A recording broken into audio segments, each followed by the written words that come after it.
Well, it's a wrap, literally. What a great job. Thanks, Paul, for all your help on the roof of the mud hut. Yeah, so this is the last day. Starting to wrap up. So I'm going to walk you around, tell you what I'm going to do, what's left to do, and share my intentions for the land and for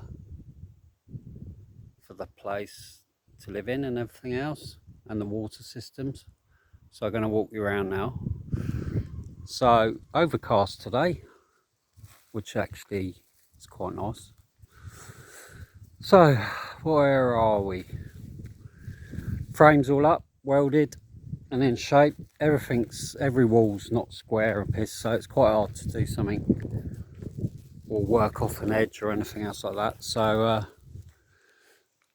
there's going to be a window, and then we'll carry on and build this wall up, catching all the ends of the steels, and then I'll build the solar panels from there that way, and then we'll do the other wall on the other side. The containers, I'm holding off a little bit on the containers because I don't know if I can get 4 in it. It's so tight, might only be able to get 3, but when they're in, then this soil here will be flattened level with the top of the containers, so there's a pathway around the back of the containers. The soil will be backfilled to the containers, and that's it. Obviously the water tank, we're going to build another tank within it in rebar and concrete and bricks, strengthen it all, and that'll be the irrigation system for the rest of the land. Also, any grey water from the washing machine, shower, sink will get diverted down to here, so I have to be very mindful about detergents, and we have to look into all of that. Nice, eh? Look at that roof. What else? So right, then we've got the water tank and another little cupboard area. So this is going to be flattened from there. Take that flat, about 3 meters, be a face there. The solar panel roofs will continue up to make a sort of a utility area. Actually, I'm hoping to get a fridge freezer or cupboard freezer there, and a water tank. So I have solar hot water in a collector in the hot water here. There'll be a path. You can see my red lines. There'll be a path coming through, and then that'll be flattened through. So push all the soil that way to create more of a flat area. And I'm going to do another set of solar panels on this red line here. That'll be flattened there, mainly because the sun comes up here, that's east, and obviously goes down over there west. So these panels will be southwest. So I'm going to put another set of panels here, solar panels, which will be facing southeast. So hopefully the sun comes up, these panels will pick it up first, and as it moves around, then it'll be picking up these. So at the end of the day, these will be picking up the power. So hopefully probably end up with about 6 kilowatts, 7 kilowatts of electrical. What else we got? Right, then this is the water tank. I can get a 10,000 litre water tank in here. So you see a red lines going up, across, up to my boundary post and around. So basically this is going to be dug in, So the water tank's 2 meters round, 3.5 meters wide. So it's basically just below the next level up. So all soil that I want to take up, so when I buy all this land, the idea is to level it all and gain some more parking. So this would be flat here, and then the flat over there. So you should be able to get 3 camper vans up here. So yeah, try and flatten it all out. But yeah, so thanks for following me. This is the last one.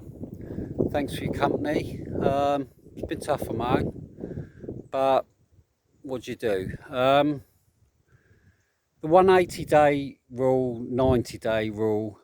If you work with the 180, so for me, my understanding is, as soon as you cross over and you get your passport stamped in a European country, your clock is ticking.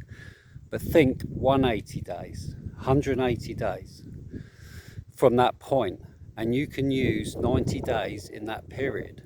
So you could come backwards and forwards and everything else, but it also sets when you have to go and when you come back, and you want to sync it with certain times. So I want to come back for end of January, so I've got February, March and April out here, which is the prime riding bike time really. So when it's cold and horrible in the UK, it's nice and warm out here.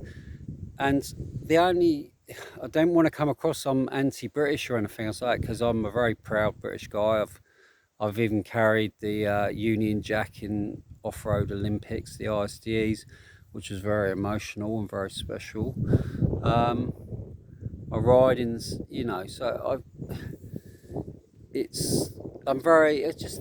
I think Digger Dan summarised it. He said, Britain's become, and then he just crossed his arms. And I took that as closed down. We've shut ourselves off. He then turned around and said, I think Britain's UK has lost its soul. And I'll leave it at that, because I think he's actually summarised it spot on. We've lost our way a little bit, and the world's going a little bit crazy. So many changes are going to happen over the next few years. Banking, digital currencies. We just seem to be driven by money rather than anything else. Where Europeans are more driven by the people.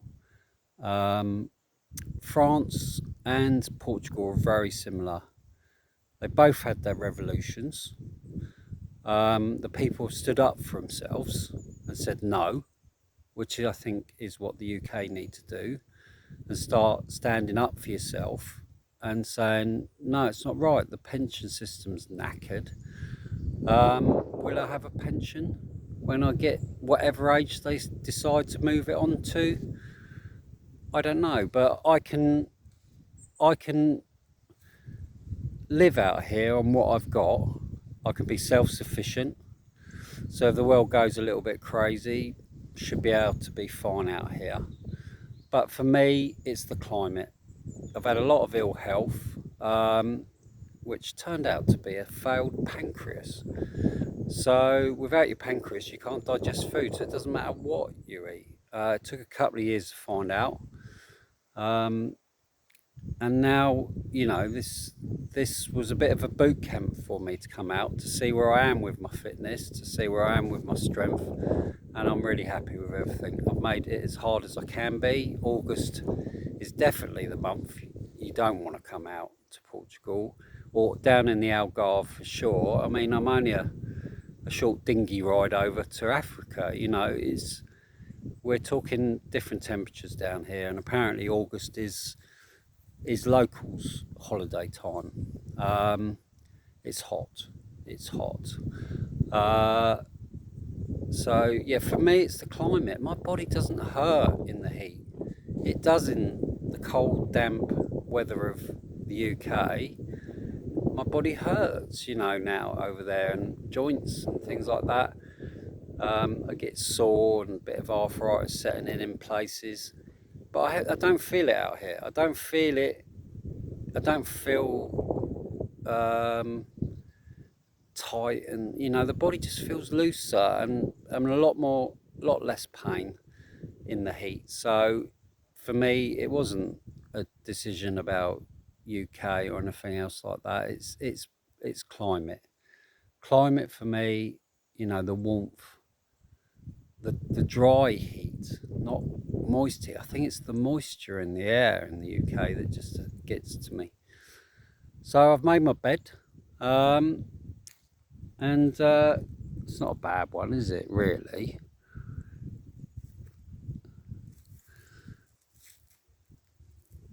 I don't know what I'm going to do with that. It hasn't got a habitable right, so it's just a storeroom. But yeah, I'm signing out now. So I'm just thinking through the last bits and pieces. What's to do, how to lock it all down, tie it all up, keep it that way. Nice and safe. And hopefully it's all here when I come back at the end of January. And we'll start again. Talking about retirement and things like that, I worked out, it doesn't really matter about my sums. Like I said, you do your own sums. Yeah, no council tax, or very little council tax over here. And that's a saving straight away. It is what it is for you. But they're saying you need like £1 million to retire now. And I think they might be right. It's frightening, isn't it? Because I ain't got £1 million sitting around to spend to keep myself fed and watered to the day I die. I'd rather be out here. So I'm not going to retire. This place is going to become a retreat. I'm very focused on men's health and well-being. I'm going to run like a buddy system. So if you're feeling a little bit down and you need to get away and you want to get out on your bike and or anything else like that, you know, then give us a shout. Come out. We'll have a little chat. We'll have a ride around, you know. So, and it won't be expensive. It's just it'd just be a way of covering my costs and also putting something back. And then, you know, I am a qualified coach. Lots of different types of coaching, lots of different types of psychology. Worked with the ACU in mid-90s on where we should go with coaching with motorcycling, and I got very involved with working with young offenders, or politically correct way of labelling is young people in danger of exclusion. And part of my own journey of getting back to health was psychological reviews, because I ripped the doctors into bits when I finally got hold of them about my health and everything else like that, and had psychological reviews. It turns out I'm ADHD and autistic, and I've gone through life like that, blagging my way through. I'm also dyslexic, which I knew from school days, but somehow I've blagged my way through life and I've done what I want. I've followed my heart. I've had a great life. So it's time to put something back. This will be dedicated to men's health, this centre. It will be a retreat centre, using bikes as a way of therapy, if you like, but just a way of life and everything else out here. So it's going to take a while to build it up. I mean, got a toilet at the moment or water, so it'll be a few years yet. But if you're feeling like you need a break, you got a little camper van, got a motorbike or something, give us a shout. And you can come out, give me a bit of a hand for a bit, and we can go off riding, because really it's not just physical work and strength like that. I shouldn't even really be going out around all these mountains on my own anyway, so I'm looking for people to come out, give me a bit of a hand on a few little bits, but also to go off exploring with me so we can start GPS tracking all the valleys and what's around here. And you never know where that'll go. It might go to small adventure groups to come out. Might build it up to have a few bikes, but there's no rush. It's a way of life, and I'm quite happy. You know, I should be able to make a very self-sufficient life out here. I definitely could live on my UK pension out here. I've paid all my subs, if you like, for my pension. I contributed, been a good boy. So it doesn't matter how much more I pay into it, I won't get any more pension. And there's even a thought in the back of my head that the pension might not exist by the time I get to that age. They'll probably move it up to 70 anyway. But it's the world over, you know, where the population's dropping. Even some European countries like Italy, Greece, are offering to pay you to come and live in certain areas because of the population decline. The world's in a changeable state, it really is, and I'm just making a more of a self-sufficient life. And all the sun's come out, it's nice. So yeah, I'm wrapping things up now. I'm talking lots of stuff, but it's nice to look at old Rose. She loves it here. She's really taken to the land. She's really come out of herself as a rescue dog from the RSPCA. Isn't it mad that I ended up saving or rescuing a Portuguese dog? Sometimes the writing's on the wall, isn't it? Anyway, guys, thank you very much for sharing and sending support and love. It's been a hard trek, but I needed to do it. A bit of a boot camp for me. Understand the land and the climate in August and July, September. You know, these are hot months here. But then if you want a warm winter, you're going to have a really hot summer because it just moves up the scales, doesn't it? So yeah, so it's me really signing out. It's been emotional. I'm a lucky boy to have found this place. They don't put for sale signs up and stuff. It's really hard to try and buy property out here and find out who owns what, and then normally it's linked with multiple family members that you've got to sort out. But yeah, so this is me really. I think that's about it.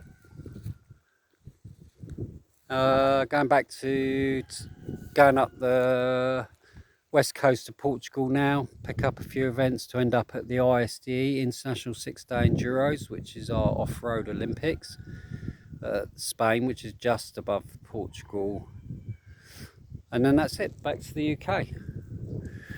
Well, I've got to tidy things up, sell a few things, work out what I need to bring over from the UK to do the next phase. Visas is another way. So what options are available for me? If you're a digital nomad, I think they're called now, where basically if you only need a laptop and a connection, you can work from anywhere, that would be a D8 visa, and you get that 1 year at a time. But as a resident, I can apply for a D7 visa. There's quite a few things that you need to tick boxes to apply for it. It's not just owning land. You have to have certain money in the bank. You have to prove an income of, I think it's 850 euros roughly at the moment, which is what the Portuguese deem all you need to live on out here. And I think they're right if you shop wise. And if you're more like me, I'll be able to grow my own vegetables and fruit and stuff like that, so I should be pretty self-sufficient. Yeah, so the D7 visa is the way I'll be going, so I will apply for that when I come back. It then gives me a European passport, back to pre-Brexit days, and then I'll be a dual citizen of Europe and the UK, which means I can travel freely throughout Europe, not just Portugal. It opens the whole of Europe then, and I can travel freely. So that's the aim for me, and we'll take it from there. So lots to do, still loads to work out and sort out. Um, Lots of admin to do, which I hate, uh, and then get ready to start doing some coaching and I think it'd be more like a men's shed type approach out here. I don't really want big groups. I'm not interested. I'd rather work one to one, and then we go from there. Look, the old fire brigade are coming through. Can you see them? Don't know if you can see it all the way down there, but that's the fire brigade. They carry a water bowser in the back, and they're patrolling all the lands. That was another thing that I actually didn't allow for, because I was hoping to be riding my bike a lot more out here. But basically, the whole period of time I've been out here, we've been on fire watch or strict. It's the eucalyptus trees that are the main problem. Their bark it just drops to the floor and just creates like a tinderbox, and if it goes with a bit of wind, it just rips through the place. So they're very good now. They've got all their places set up. They've got all their systems set up.